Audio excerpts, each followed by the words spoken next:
Happy Valentine's Day! I'm here with Beth Tully. She's probably the most busy woman in Wichita right now.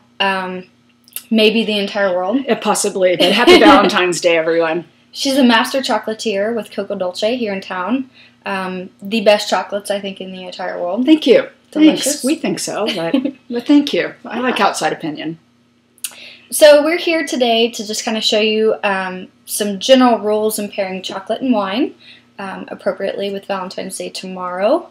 And Beth, you want to talk a little bit about your chocolates and we'll talk about the wine? Sure. We have a great, quick, last-minute idea for Valentine's Day, and that's our Love and Chocolate collection. It has some chocolates that were made to pair with wines. We like to use a rule of thumb that the fruitier the chocolate, the better it pairs with a dark red wine, a fruity red wine. And this collection is jam-packed with chocolates that I think pair so well with the wine that Whitney's picked out for today. So I don't know, you want to talk about the wine for a bit? Sure. We're starting with the Zinfandel. Zinfandel is very fruit-forward, usually a little high in alcohol. Fruitiness is great in wine as well as chocolates. Absolutely. And we have really some fun chocolates, and I just want to show you kind of how you would do this, but we have a nice raspberry cordial. We have our version of a chocolate-covered cherry, which is really fun, not like the drugstore chocolate-covered cherries. A blackberry ganache, and then another really interesting ganache that has strawberries and balsamic vinegar, and all four of those are really great partners with this wine. And if you're going to do this at home and you want to impress your Valentine, you just take a quick sip of wine. I'm going to do that too. This is why I'm doing this, so I could have this sip of wine. And you want to look at the wine, smell the wine, taste the wine. And then you do the same thing with the chocolate. And so I'm going to try the chocolate-covered cherry. It's really great because it's liquefied just a little bit. And this is a brandy-soaked Spanish dried cherry that we have in a little fondant. So then you just take a little nibble of chocolate. This is tough work, too, I have to tell you. I mean, this is really sweet, but it has a really nice cherry, fruity kind of flavor. And you want to enjoy that for a minute. And then the best thing to do, and Whitney's already got it started, is take, again, another little nibble of the chocolate and then drink it with the wine. Let's see how we did. It's delicious. We cut this in half, and I was assuming chocolate-covered cherry, it would just ooze everywhere. And it didn't. But it's still nice and gooey and everything you love in chocolate. And it has a really nice cherry flavor. And so if we've done our work correctly, or you've done your homework correctly, when you taste the wine and chocolate together, it should be a new taste experience, something that you really haven't had before. And I think that certainly does that with both the cherry and the chocolate. It enhances. I think so. That's our plan. So this was the Carol Shelton, the Manga Zinfandel, if you can kind of see that.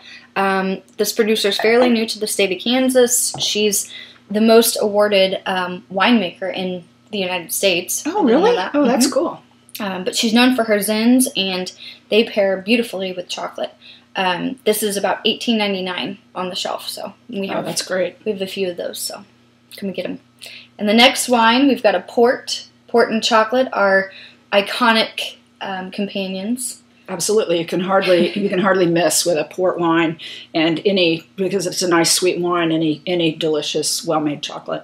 Exactly. So what do you think we should taste with? I'm thinking that you want to go kind of out on the limb and try cinnamon with it. Yeah, let's just see how that works. So again, this is. You want to tell anything else about the port? I mean, sure. Yeah, it's late bottled vintage, so it is vintage port. Usually, you're paying high dollar for vintage.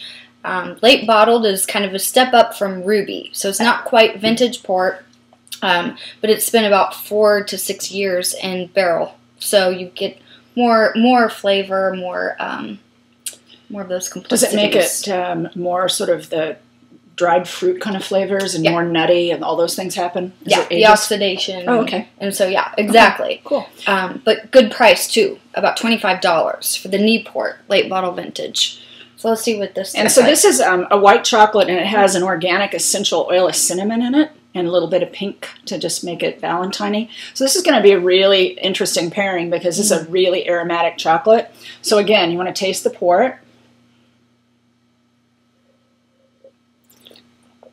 Good. It's delicious. Really good. And a little bite of the chocolate and then the port and the chocolate together. Mm. It's really good. Kind of like a fancy Red Hot. Oh, yeah. Isn't it? Let's see how it goes with the port. Mm. You know, I wouldn't ever recommend this chocolate with a red wine, but that's really fun. Really good. Yeah, that's really fun with the port. So, perfect Valentine idea. Exactly. So, Beth, you've got these little guys for sale still. We do. So it's not too late. And it's $15. So, I mean, if we're doing shameless merchandising here, it's really a very affordable price point and a great last-minute Valentine's idea. Exactly. These are all delicious. Thank you for coming, Beth. You're welcome. It was fun. Yeah. Happy Valentine's Day. Sure. Cheers. Cheers.